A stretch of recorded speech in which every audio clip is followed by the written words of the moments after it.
Hey, I'm Kaylee. I'm gonna tell you my positive home birth story.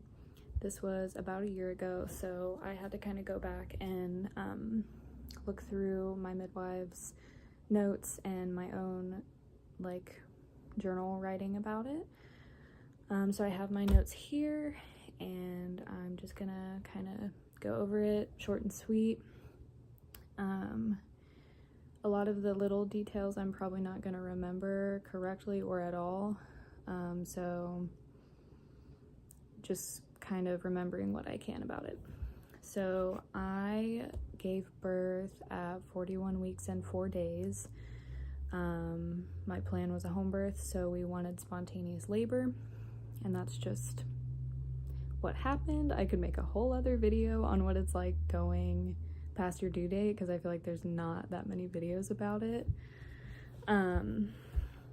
So about 6 weeks before, I lost part of my mucus plug, and also I'm gonna be talking about bodily functions and stuff, so if you're not into that, probably don't watch. So I lost my mucus plug, or part of it. That's pretty much the only sign of labor that I had leading up to the birth of my daughter.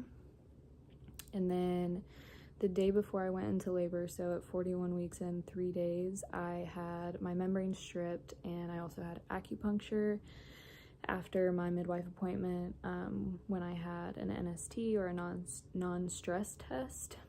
Everything was fine. After my appointments, I had on and off contractions.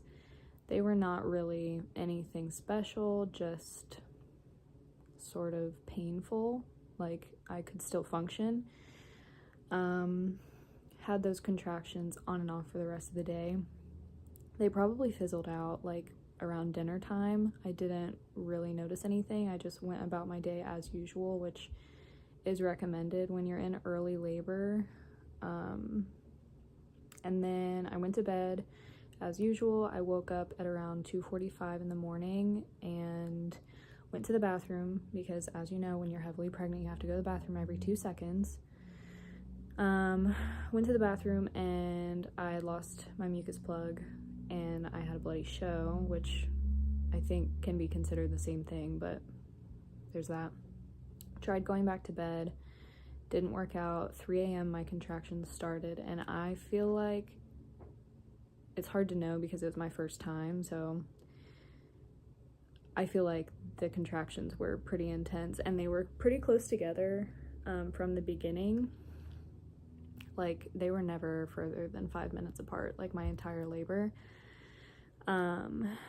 So woke up with the contractions, which is the start of early labor, and my water broke at 4:15 a.m. At that time, I had already woken up my mom and my husband. They were the ones that I wanted with me throughout labor. We called my midwife probably sometime around then or before, just to let them know that my labor had started.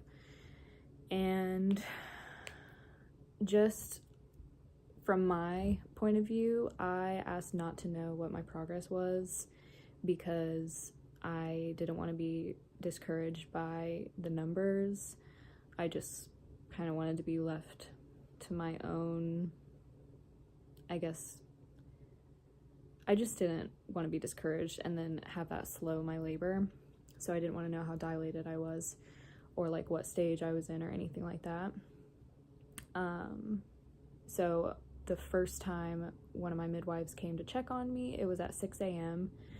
And according to their notes, which the only reason that I have timestamps is because I looked at the notes. I did not have any concept of time, probably after my water broke. Like, I just didn't know what time it was. I didn't know how long it had been, so that's why I have the timestamps. So she came at 6 a.m. and according to them, I was 4 to 5 centimeters. And she left. And I was coherent enough at this point to be like, oh, well, she's leaving, so I'm obviously not gonna have this baby soon. And I lost it.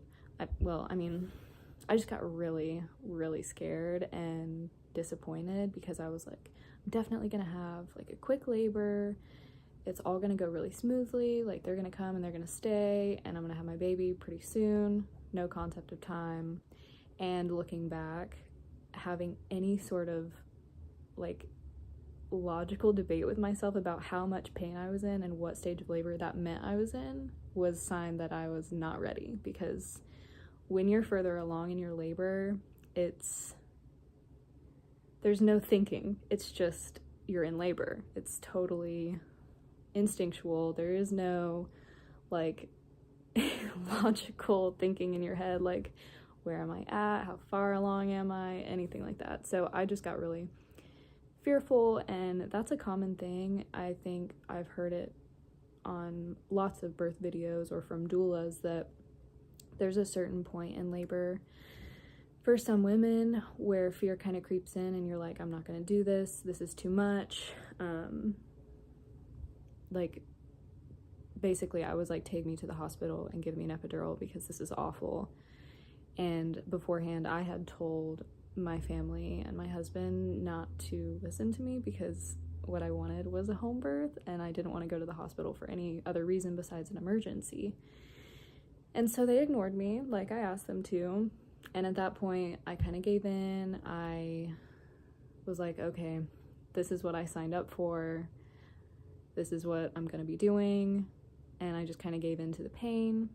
And yes, it was painful, but after that point, when I gave into it, it was so much more not, I guess relaxed is the only word I can think of, but it was just, it flowed easier.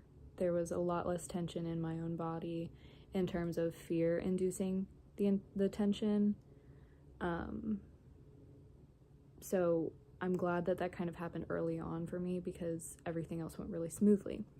So at that time, that's when we started using certain coping mechanisms, counter pressure on my hips or my back, breathing techniques, in through the nose, out through the mouth, at whatever count you feel comfortable with.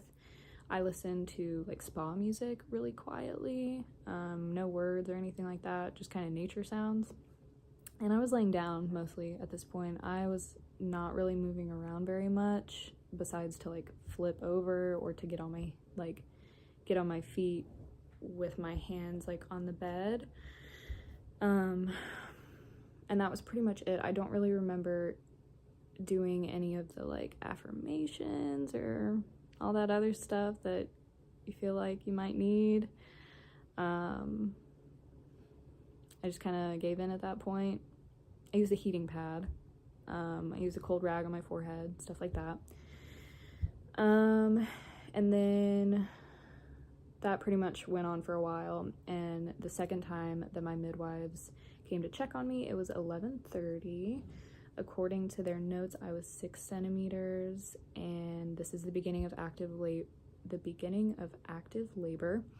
They left again.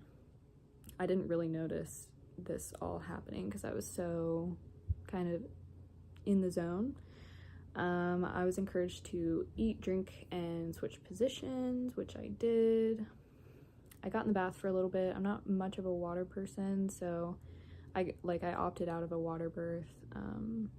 I just feel more stable outside of the water.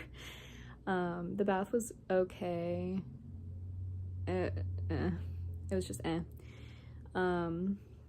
and then the third time that they came to check on me, it was 3 p.m. So started labor at 3 a.m. and now it's 12 hours later, and all 3 of my midwives stayed at this point. I was feeling a lot of downward pressure, and my body was like involuntarily pushing at this point. I was never, well, until the very end, I wasn't actively pushing. I was just going with it. And if you've been in labor, you know that feeling of the downward pressure. But it felt really good to kind of like move with it. At this point, I was on my hands and knees, and my exhalation was like pushing, I guess, involuntarily. So an hour later at 4, I was 10 centimeters according to their notes. So this is the second stage of active labor. At this point, my midwife encouraged me to go to the toilet, which, if you have watched any videos about natural labor, the toilet is dilation station. That is where your body goes to relax and open up, and I was like, no, I'm not going to the toilet. Like, I knew that I was going to be having my baby soon. Like, subconsciously, I knew in the back of my mind, if they're asking me to go to the toilet, that means it's like time to go. My contractions were back to back. I had no breaks. I was like fearful, and also like if I didn't have a break, I couldn't really get up to go to the bathroom. But eventually I just went, and then 18 minutes later, they have noted that baby's head is beginning to crown. And then from what I can remember at this point, that was like the loudest that I had been. I was literally screeching because her head was being born. I was standing up over the toilet, so lots of gravity working with me. Once her head was born, it was like a break, honestly. That was the worst part. It was just a few minutes for me, so I guess that's good. So her head came out at 4:36, and this was pretty much the only time that I was like actively pushing, was when she was crowning.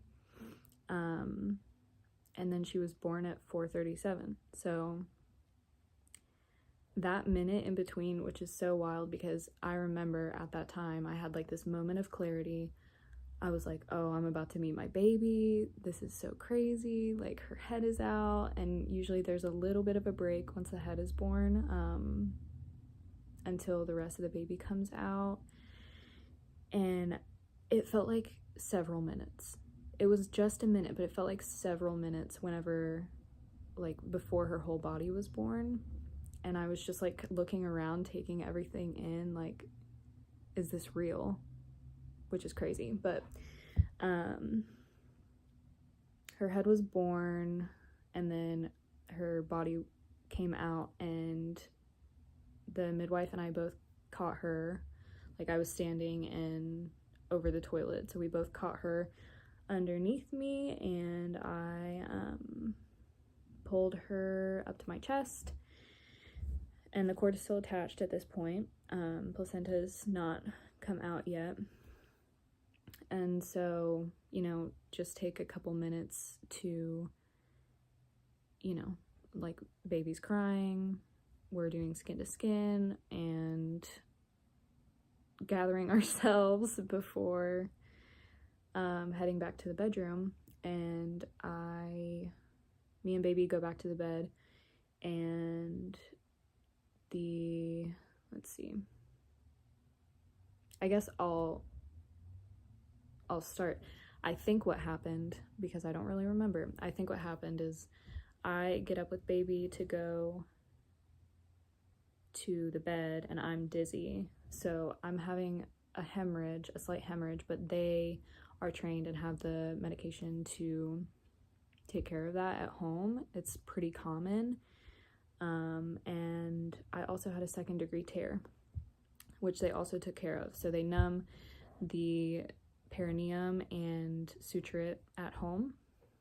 And let's see, that would have happened after I pushed the placenta out, which was at 5. So about 20 minutes later, placenta came, and then about an hour after that, cut the cord once it was, once the cord was not pulsating anymore.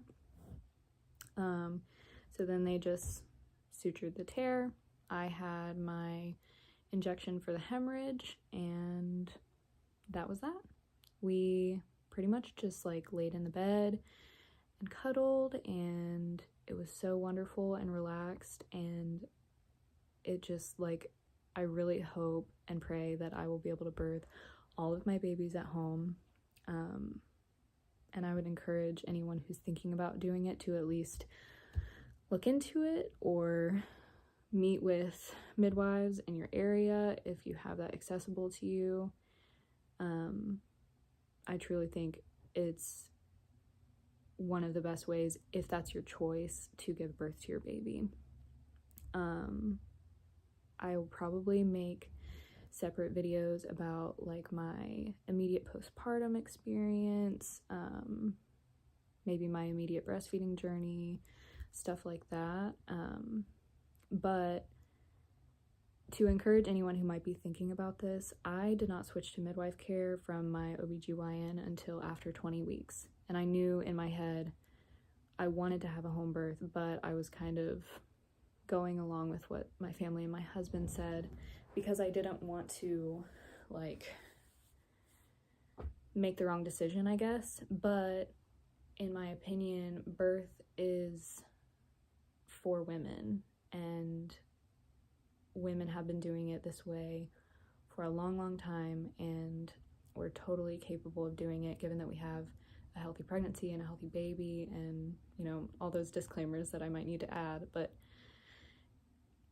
please, if you're considering it, trust your gut and go with it, because that was the best experience that I've ever had, despite the common fears that women have about tearing or hemorrhage or anything like that. It's a wonderful way to bring your baby into the world, and I wouldn't have it any other way. So that is my short and sweet birth story. I hope you enjoyed, and I hope that it gave you a realistic expectation, and at least you learned something, maybe. But that's that, and thanks for watching.